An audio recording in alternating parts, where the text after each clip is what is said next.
Hello friends, happy Sunday. Today I am going to discuss about the Sangit world or borders of the world. But today I am going to speak in my own mother language, Bodo language. To Bodo Raja Raja nोंथांमोन, आंनि लोगोफोर, खुलुमबाय. आं अनसुमै Lahary, Udalguri district खैराबारिनि. आं 20 बोसोर बाहेराव दङ दा west Bengal फाराग काभारेज प्रजेक्ट मिनिस्ट्रि अफ जल शक्तिनि आन्दाराव आङो एक्जिकिउटिभ इन्जिनियार सिभिल. लोगोसे आङो मेथाइनि फाग्ला, मेथाइ मोजां मोनो उन्दै समनिफ्रायनो आरो दासिम आङो मेथाइ खनो. आंखौ गोबाङानो सिनाया, गोबाङानो सिनायो जायफ्रा आंनि फेसबुकनि फ्रेन्ड्सफोर बिथांमोनाल' सिनायो. आरो जायफ्रा आंनि बे इउटिउब चेनेलखौ भिजिट खालामदों अनसुमै लाहारी. दिनै आं बर' माहारिनि संगीत वार्ड मेथाइ मुलुगनि सोमोन्दै सावरायनो लादों नोंथांमोनजों. जोबजासिम अननानै खोनासंलां आं मा बुंनो सानदों आरो बेनिफ्राय जोबथारनायाव नोंथाङा नोंथांनि कमेन्ट्सखौ लिरहर. जिहेतु जोङो मेथाइ मुलुगनि सोमोन्दैनो सावरायनो थांगासिनो दं, ओंखायनो आङो हिन्दी आरो बर' बे लेंगुवेज मोननैयाव सम सम एसे मेथाइ खनलांगोन. आङो दा हिन्दीनि मोनसे रमान्टिक गजल शिखार गजलजोंनो आङो सुरु खालामगोन. प्लिज वाइट एक सेकेन्ड.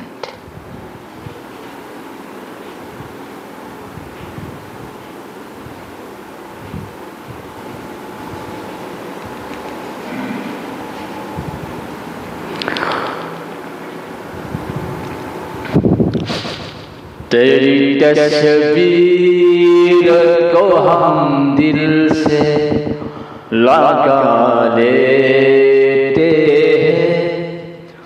तेरी तस्वीर को हम दिल से लगा लेते हैं. इस तरह दर्द जुदाई का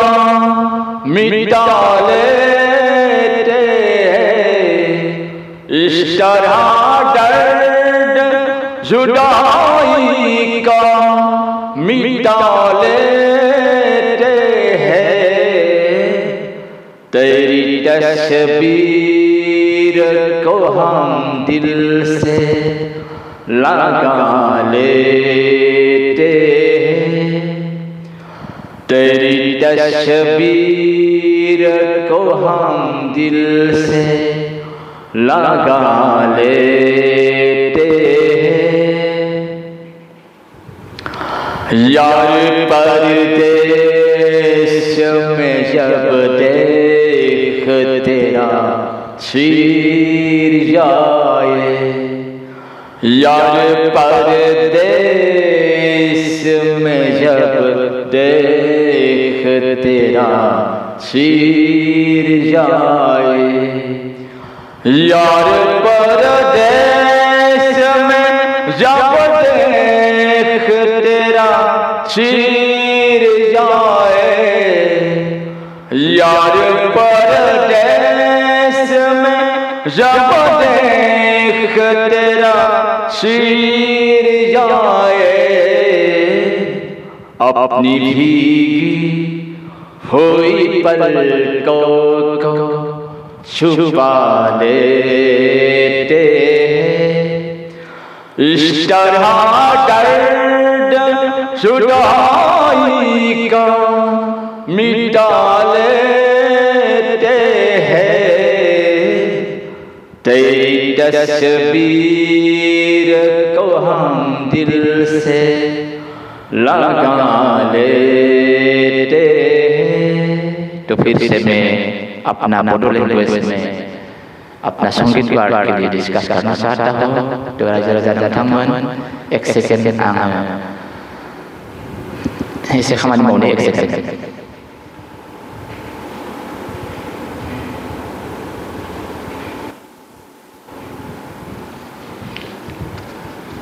तो संगीत वार्डनि सोमोन्दै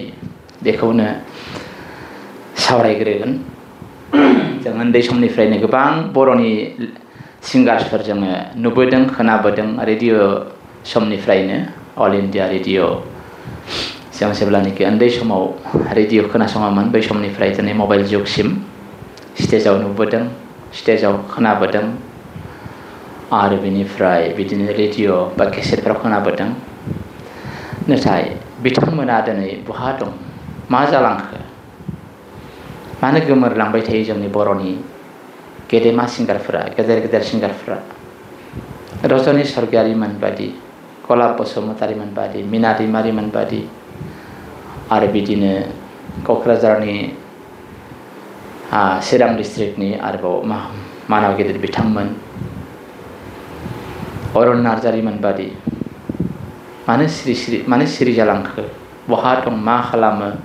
बा मेथाइ मुलुगनिफ्राय मानो जानगार लांखो बायदिसिना खोथा। थ'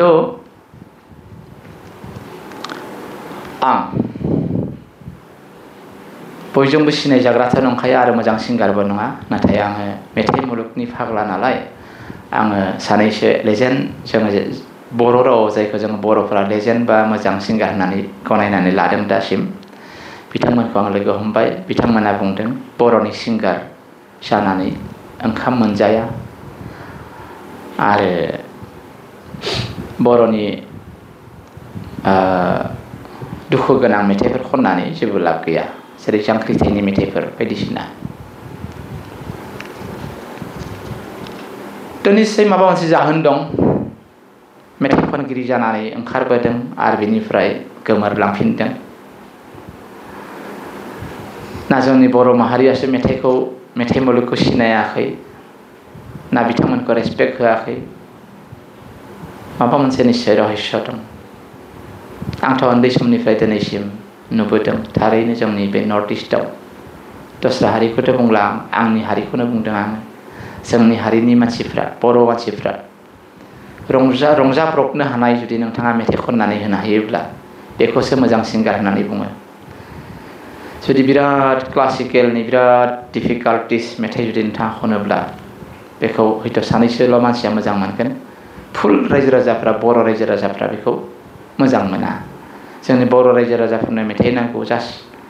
रंजाब्रबनो हानाय, बाज्ल'नो हानाय, गुवाहाटि सारियालि नोंनिनो माया गय बेफारि बायदिसिना बे रोखोमनि मेथाइ आरो मा। आं गाज्रि बुङाखै।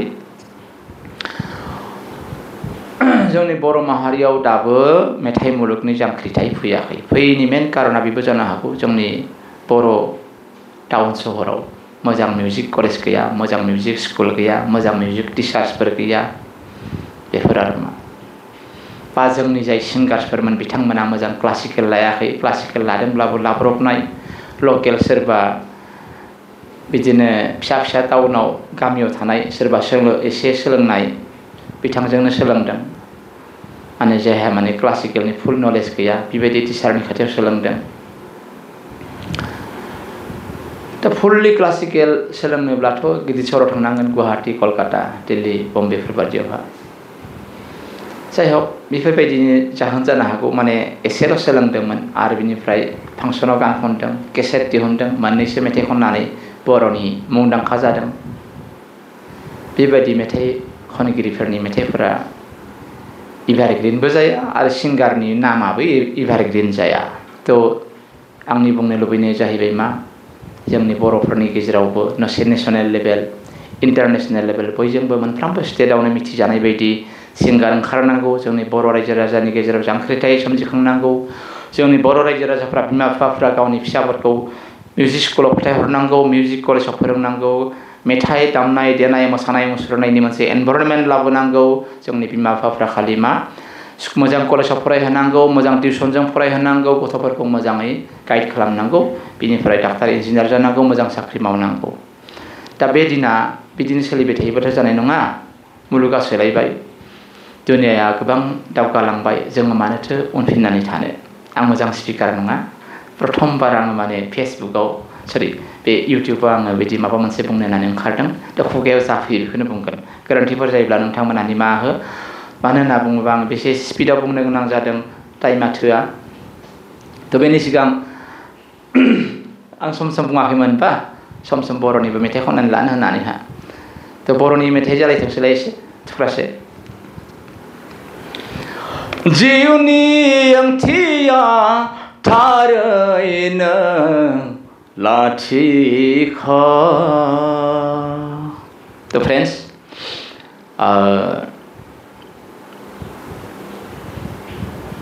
जों बर' सिंगारफोरखौ दाबो जोङो लेजेन्ड सिंगार होननानै बुंदों प्लेबेक सिंगार दङनो जोंनि गेजेरावहा आंथ' बुङो बर'नि थाखाय प्लेबेक सिंगार जानो हागौ हयथ' बर' माहारिनि थाखाय लेजेन्ड सिंगार जानो हागौ आसलते प्लेबेक सिंगार बा लेजेन्ड सिंगार बेनि मिनिङा एसे आलादा बेखौ जाय मोजां सिंगार बिसोरसो मिथिगौ प्लेबेक जानोब्ला बिथांनि सिंगारनि जिथु मडेल जिथु माने केपासिटि जिथुनिखि नलेज एक्सपिरियेन्स फुल्लि क्लासिकेल आरो बिथाङा मिराकल मेथाइ खनो जा लेभेलनि मेथाइ होआथों माने जा टाइपनि मेथाइ होआथों माने बिथाङा थिग स्केलाव मेथाइ खनगोन थिग सुरजों मेथाइ खनगोन आरो बेनिफ्राय एट्राक्टिभ खालामगोन सलिड पारफेक्ट मेथाइ खनगोन बेबायदि सिंगारखौसो मा होनो प्लेबेक सिंगार होननानै बुङो आरो प्लेबेक सिंगारनि आरोबाव मिनिं दंबावो बेखौ उनाव फोरमायसिगोन आं लेजेन्ड जों जे लेजेन्ड सिंगार होननानै बुंदों आरो लेजेन्ड सिंगार जानोब्ला बिथाङा फुल्लि क्लासिकेल गावखौनो मोनसे उस्ताद टाइपनि बानायना लानो हानांगोन बिथाङा मिराकल गड गिफ्टेड जानांगोन खालि थाखा मोननो थाखायल' थाखा फैसा मोननो थाखायल' गान सिंगार खननायखौ बेबायदिखौ लेजेन्ड सिंगार होननानै बुंनाय जाया मोजां सिंगार जायफोरखौ जों लेजेन्ड सिंगार होननानै बुङो बिथांमोना मोनसे गड गिफ्टेड आरो क्रिएटेड बिथांमोननि जिथु टिउन बिथांमोननि जिथुनाखि क्वालिटि जिथुनाखि मेथाइ खननायनि माबा गुन बे मिराकल आरो मोनसे आलादा गुन जेरै भुपेन हाजरिकानि मोनसे आलादा गुन लता मंगेशकारजीनि मोनसे आलादा गुन उस्ताद गुलाम आलीनि मोनसे आलादा गुन आरो बिदिनो गोबां लेजेन्ड सिंगारफोर दङ हरिहरनमोन बायदि शंकर महादेवनमोन बायदि बा A.R. रहमानफोर बायदि बिथांमोन बायदि लेभेलनि सिंगार्स बिथांमोनखौसो जोङो लेजेन्ड सिंगार होननानै बुंनो समायो अर्थात लेजेन्ड सिंगार बा प्लेबेक सिंगार जानोब्ला बिथाङा आसलते नेसनेल इन्टारनेसनेल लेभेलाव बयजोंबो मिथिजानाय जानांगौ जोंनि बर'नि सिंगार्सफ्रा मोजां सिंगार्स दं साफा सानै थ' बिथांमोनखौ बर'फोराल' सिनायो आरो बाखिया रावबो सिनाया जोंनि आसामावनो सिनायजोबा बेबायदिबो सिंगार जोंना थ' जानो हागौ बेखायनो आंनि बे लेजेन्ड सिंगार जायफोरखौ आं लोगो हमदोंमोन बिथांमोना आंनो बुंदों जे बर'नि सिंगार जानानै ओंखाम मोनजाया आरो बिथांमोना बेखौबो बुंदों जे नोंथाङाबो सिंगार जानो हागोन बर'नि सिंगार जिहेतु जोंनि गेजेराव दाबो नामदांखा कम्पिटिसन गैया हिसाबै साफा सानै दाबो दङ हिसाबै नोंथाङा बैसागुनि समाव दोंनैसो मेथाइ खन बहाबा फांसनफोर जायोब्ला दोंफा दोंनै सुलेखा मेदामनि बा बिग्राय बिथांनि गौतम ब्रह्म बिथांनि दोंफा दोंनै मेथाइ खननानै नोंथाङा नामदांखा जागोन दा बेबायदि लेभेलनि सिंगारखौ जोङो मा लेभेलनि सिंगार आरो नामदांखा सिंगार होननानै बुंगोन बिदिहै बर' माहारिनि सिंगार बा संगित मुलुगा डेभेलप जाया आइ मिन टु से जोंनि बर'फोरनि गेजेरावबो जुदि इण्डियान आइडल बा मा होनो बे सारेगामा कम्पिटिसनफोर बायदियाव देरहानानै फैयोब्ला अब्लासोना जोङो बुंगोन जोंनि गेजेराव मोजां सिंगार दङ होननानैहा सोर साबेसे सिंगारा जोंनि बे इण्डियान आइडलाव देरहानानै नाम खालामनो हादों बा मा होनो बे सारेगामाफोरावहा जोंनाव साफा सानै उन्दै गथ'फोर दङ खिन्थु माने जास्ट मोनसेबा मोननै स्टेपावनो गानानैहा फैफिननाय एकदम फाइनेलसिम मोनहैनाय दाबो जोंनि इण्डियान आइडल बा सारेगामाफोरावहा कम्पिटिसनाव मोनहैनो हानाय बेबायदि जोंनि गेजेराव सिंगार गैया जों खोनादोंमोन उन्दै समाव जेब्लानोखि रेडिअ खोनादोंमोन केसेट खोनादोंमोन जों सानदोंमोन क'क्राझार सहराव मोनसे संगितनि जांख्रिखांनाय दं मोसानाय मुसुरनाय दामनाय देनाय संगित वार्डनि मिउजिक वार्डनि मोनसे जांख्रिथाय दं नाथाय नोंथांमोना क्लियार जाखादो आङो सासे सिंगार हिसाबै नोंथांमोनजों सिनायजायै सिंगार नाथाय आङो फिट सोर सिंगारा माबादि खनो आरो सोर सिंगारा बहा दङ गोजाम सिंगारा मा अबस्थायाव दङ आं मिथिगौ आरो गोदान सिंगारफ्रा मा लेभेलाव मेथाइ खनगासिनो दङ मा खनगासिनो दङ मा सानदों बेखौबो आङो एसे आन्दाज खालामहरगासिनो दङ थ' बुंनो लुबैदों क'क्राझार सहराव आङो 1997 निफ्रायनो दंफैयो 1997 दिनै 2025 जाबाय बेयाव जेबो मोजां स्टुडिअ गैया कालचारेल कमप्लेक्सआथ' बावै जादों बड'लेण्ड एकर्ड जानायनि उनाव बेयावबो जेबो जाया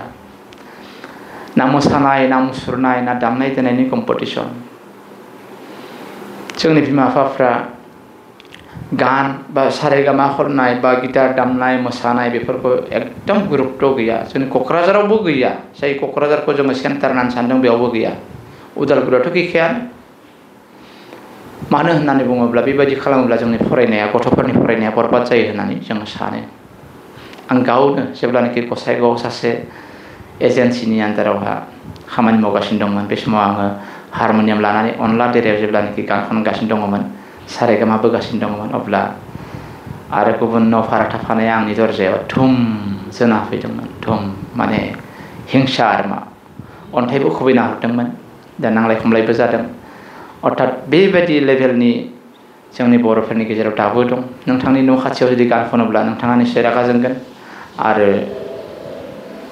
नोंथांनि फिसाजोआ बा फिसाज्लाया गान खनबाय थायोब्ला हारमनियाम दामोब्ला दामनाय देनाय खालामबाय थायोब्ला मोसानाय मुसुरनाय खालामबाय थायोब्ला खाथिनिया डिस्टार्ब मोनगोन दा बे महल